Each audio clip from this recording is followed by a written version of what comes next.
Denver Nuggets had the second best record in the West last season, and that has their team president, Tim Connolly, feeling confident in his group entering this season. Here is what he told 104.3 The Fan in Denver, quote, "You look around. Why can't we win at the highest level? Why can't we advance to the finals? Why can't we be an elite Western Conference team?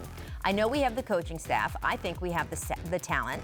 So, Zach, he's basically saying we're not just in the mix. We are a serious title contender. Do you buy the Nuggets as a serious title contender? I think that they are the single hardest team to classify in the entire league, if that is your standard. I would lean, it hurts me to say this because I love Nikola Jokic so much, I would lean a little bit no. I think they're still a little too young. I think the gap between their best player and their second best player is a little big unless Jamal Murray makes another leap. And frankly, I think their defense, which was top 10 last year, I think they got a little lucky. They gave up a ton of threes and a ton of shots at the rim.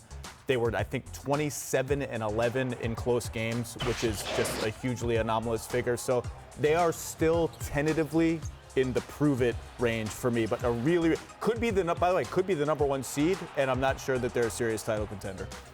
I would agree. I wouldn't put them at a title contender, but they are a young, very talented team, so you will see them at the top of the West for sure, possibly the best record in the entire league.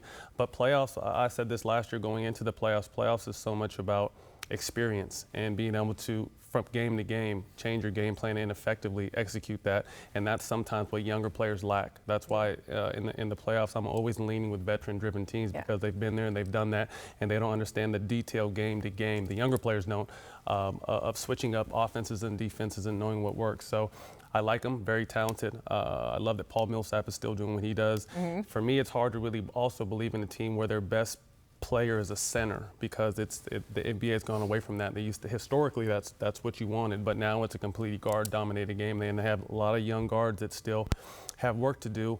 But I'm interested to see what Michael Porter can do. You know, if he's healthy this year, he's someone that I watched and have been very impressed with in the little clips I've seen, and if he can translate that onto the floor, that's a huge addition for that team. They're deep. They're loaded with good players.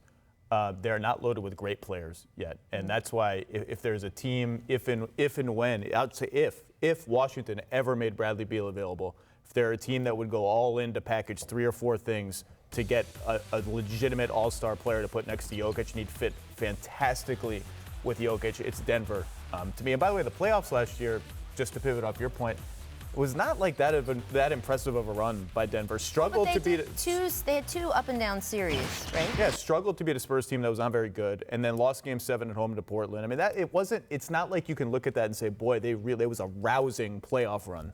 Right. I mean, look, I do feel, though, we're going to just we need some sort of running television show of where in the world is Bradley Beal going to go, because I think that eventually, right, every team that's a contender, we can say, man, but what would really push them over the edge? Trading for Bradley Beal, right? How many teams can you say that about? I mean, a guy who can shoot and is willing to play off the ball, but also can do a lot of stuff on the ball. He can fit anywhere, but we'll see. The answer may be nowhere. He may go nowhere. Thanks for watching ESPN on YouTube. For highlights and analysis, check out the ESPN app. And for live streaming and premium content, check out ESPN Plus.